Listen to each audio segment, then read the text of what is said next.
For every GTA 5 character fans actually love, there's another one the entire community can't stand. Starting with Devin Weston, a guy so rich and powerful he genuinely believes he can treat everyone around him like garbage. Why? Because they have things nobody else has. Because they can afford it.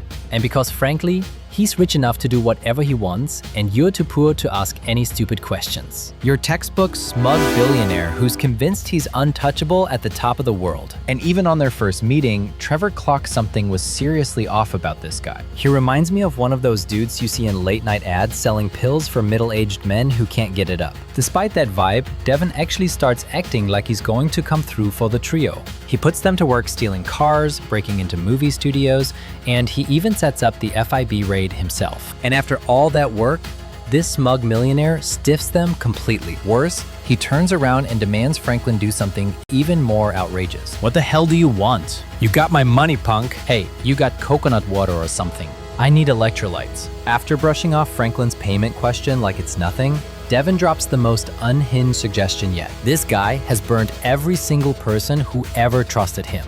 He dragged you into a federal mess and torched several of my business deals in the process. He has got to go. And honestly, I wish I could say this isn't personal, but it absolutely is. The man is a billionaire, and he still didn't pay them a single cent. Then he has the nerve to turn around and tell Franklin to kill Michael. Lucky for everyone, choosing ending C made the answer obvious. The trio had exactly one logical way to deal with this insufferable billionaire. Wait, just hear me out on this. No more talking. After the kidnapping, what followed was one of the most satisfying deaths in GTA history. There is only one correct ending to GTA 5, and you already know which one it is. And while Devin Weston had players desperately waiting for karma to catch up with him, Pavel is the complete opposite.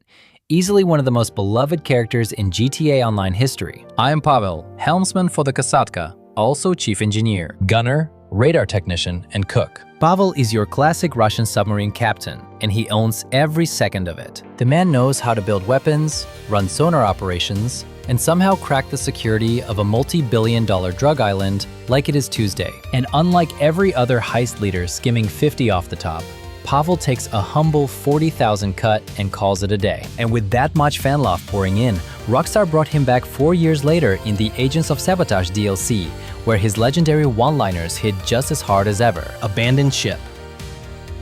Abandoned ship. Oh, Capitan, you look shorter on land, huh? With all that charisma, it's obvious why Pavel was one of the best things to come out of the Cayo Perico heist update.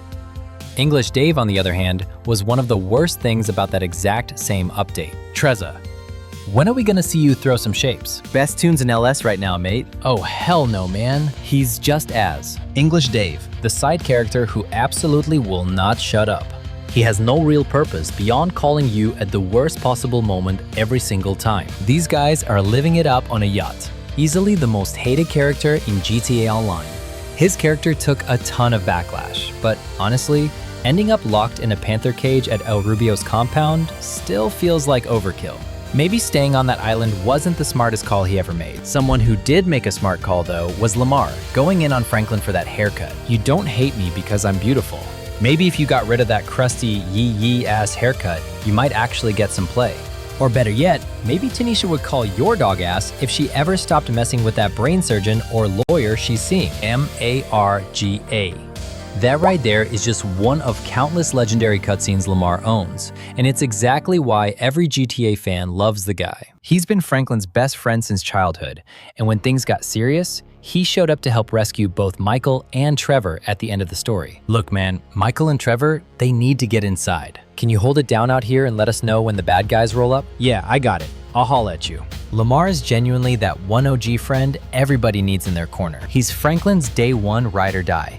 And he even got to taste the good life later when he came back in GTA Online.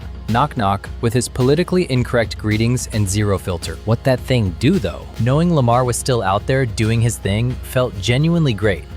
And Chop still being around perfect, but Fabian is not doing nearly as well because he ran his mouth a little too hard and caught the full force of Michael's fury. This wasn't some snap decision either. That anger had been cooking for a long time. All the way back to the very first time we crossed paths with Fabian. And naturally, Trevor had to get his shot in too. Trevor's reaction was completely earned. because it turns out this innocent yoga instructor is a full-on creep. But lucky for us, Michael's issues with Fabian didn't stop there. And honestly, using the laptop as a battering ram was the only reasonable response. Michael can probably afford a new one anyway. Just like El Rubio can probably replace that tequila bottle after we clean him out. Sure, he's the main villain of the Cayo Perico heist, but you genuinely can't bring yourself to hate the guy. At this point, he single-handedly pumped billions into the Los Santos economy. Every single time we rob him, he replaces everything we took with fresh replicas worth the exact same amount. I mean, how do you not love this guy? Well, there are plenty of reasons not to, honestly. He did feed Gustavo to the Panther after all. But that kind of stuff just makes him an even better villain. He's easily one of my favorite characters ever added to GTA Online. I really hope he shows up in GTA 6, even if it's just a name drop. Speaking of characters nobody wants back, Beverly takes that crown without a fight. He's a minor role in the story, sure, but Beverly somehow packs in more punchable energy per scene than almost anyone else in the game. What the? Give me that, man.